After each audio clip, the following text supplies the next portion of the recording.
ਬੀਤੇ ਦਿਨੀ ਸਕੂਲੀ ਬੱਸ ਅੱਗ ਦੀ ਚਪੇਟ ਵਿੱਚ ਆ ਕੇ ਸੜ ਕੇ ਸਵਾਹ ਹੋ ਗਈ। ਪਰ ਬੱਸ ਵਿੱਚ ਸਵਾਰ 42 ਬੱਚਿਆਂ ਨੂੰ ਬਚਾ ਲਿਆ ਗਿਆ, ਪਰ 7 ਬੱਚੇ ਮਾਮੂਲੀ ਜ਼ਖਮੀ ਹੋ ਗਏ, ਜਿਨ੍ਹਾਂ ਵਿੱਚੋਂ 2 ਬੱਚੇ ਸਹਿਜਪ੍ਰੀਤ ਕੌਰ ਅਤੇ ਗੁਰਪ੍ਰਤਾਪ ਸਿੰਘ ਨੂੰ ਇਲਾਜ ਲਈ ਨਿੱਜੀ ਹਸਪਤਾਲ ਦਾਖਲ ਕਰਵਾਇਆ ਗਿਆ। ਜਿਨ੍ਹਾਂ ਵਿੱਚੋਂ ਸਹਿਜਪ੍ਰੀਤ ਕੌਰ ਨੂੰ ਤਾਂ ਘਰ ਭੇਜ ਦਿੱਤਾ ਗਿਆ, ਪਰ ਗੁਰਪ੍ਰਤਾਪ ਸਿੰਘ ਦਾ ਇਲਾਜ ਅਜੇ ਵੀ ਹਸਪਤਾਲ ਵਿੱਚ ਚੱਲ ਰਿਹਾ ਹੈ, ਜੋ ਖਤਰੇ ਤੋਂ ਬਾਹਰ ਦੱਸਿਆ ਜਾ ਰਿਹਾ ਹੈ। ਅੱਜ ਬਾਲ ਅਧਿਕਾਰ ਕਮਿਸ਼ਨ ਦੀ ਟੀਮ ਡਾਕਟਰ ਜੋਤੀ ਠਾਕੁਰ ਦੀ ਅਗਵਾਈ ਹੇਠ ਜ਼ਖਮੀ ਬੱਚਿਆਂ ਦਾ ਹਾਲ ਜਾਣਨ ਲਈ ਹਸਪਤਾਲ ਪਹੁੰਚੀ।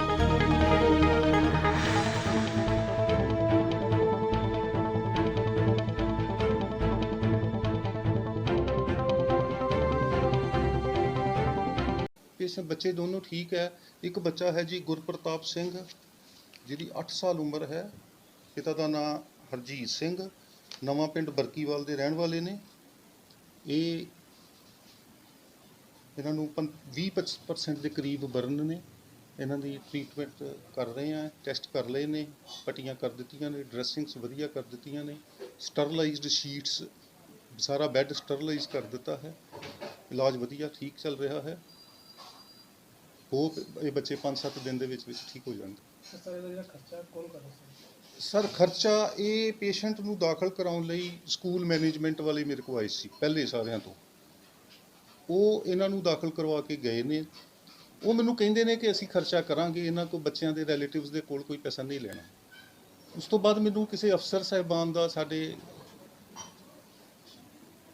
ਵੀ ਫੋਨ ਆਇਆ ਸੀ ਕਿ ਇਹਨਾਂ ਦਾ ਖਰਚਾ ਸ਼ਾਇਦ ਰੈੱਡ ਕਰਾਸ ਕਰਨਾ ਚਾਹੇਗੀ। मैं किसी को भी कोई खर्चा नहीं लेना। समाज के प्रति अपना दायित्व समझद्या होया इन्हां बच्चों का इलाज मैं फ्री ऑफ कॉस्ट करांगा। भावें 10 दिन चल जाए, भावें 20 दिन चल जाए, मैं टोटल फ्री करांगा। इन्हां बच्चों को ठीक करना मेरी जिम्मेवारी है। जी सर।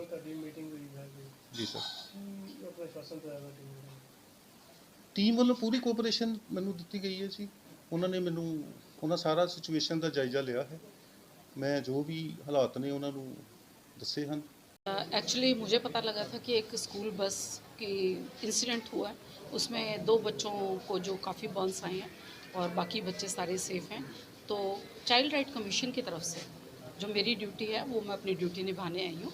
मैं बच्चों से भी मिली हूँ और यहाँ आके मुझे बहुत तसल्ली मिली है देख के सब कुछ कि बच्चे भी ठीक हैं और डॉक्टर बहुत अच्छे हैं। वो मुझे बहुत तसल्ली हुई है। और डॉक्टर ने आज जो मीटिंग हुई है मेरी डॉक्टर साहब से, उन्होंने कहा है कि मैं एक भी पैसा नहीं लूँगा और इन बच्चों का मैं ट्रीटमेंट करूँगा। और सबसे बड़ी बात है कि पेरेंट्स बहुत सेटिस्फाई हैं, यहाँ लाके बच्चे को बहुत सेटिस्फाई हैं। और पेरेंट्स जो हैं वो ड्राइवर के लिए भी बहुत तारीफ़ कर रहे हैं कि उसने इंसिडेंट है, कहीं भी हो सकता है, कभी भी हो सकता है। तो वो बड़ी तारीफ़ कर रहे हैं कि ड्राइवर बहुत अच्छे थे, उन्होंने बच्चों को बचाया, अपनी जान की परवाह नहीं करते हुए उन्होंने सभी बच्चों को निकाला है। अगर वो ड्राइवर वहाँ से भाग जाते तो मेरा ख्याल ये जितने भी बच्चे इसमें थे वो नहीं, मतलब बस के ड्राइवर्स को क्या करना चाहिए? देखिए, एक तो बस बिल्कुल परफेक्ट होनी चाहिए। मैंने पिछले कुछ मंथ्स में 100 जो है गाड़ियों का चालान काटा है मैंने। तो मेरी ड्यूटी है बसेस को चेक करना, तो मैं वहाँ पे चालान काट रही हूँ और बसेस को चेक कर रही हूँ। काफ़ी कई स्कूलों की काफ़ी बुरी हालत है बसेस की और बहुत अच्छी भी है। और इसमें जो गलती हुई वो तो हुई कि जब एक बार मना किया गया है कि खेत में आग नहीं लगानी है, तो वो सबसे पहली बात कि आग लगाई क्यों गई। और दूसरी बात है कि जब बस जा रही है और ड्राइवर ने वेट भी किया, बस को रोका है, थोड़ी देर वेट किया है, लेकिन वो अचानक कहते इतनी तेज़ हवा चली है कि स्मोक में कुछ दिखाई नहीं दिया, तो वो एकदम से जब गए हैं तो वो ये इंसिडेंट हुआ।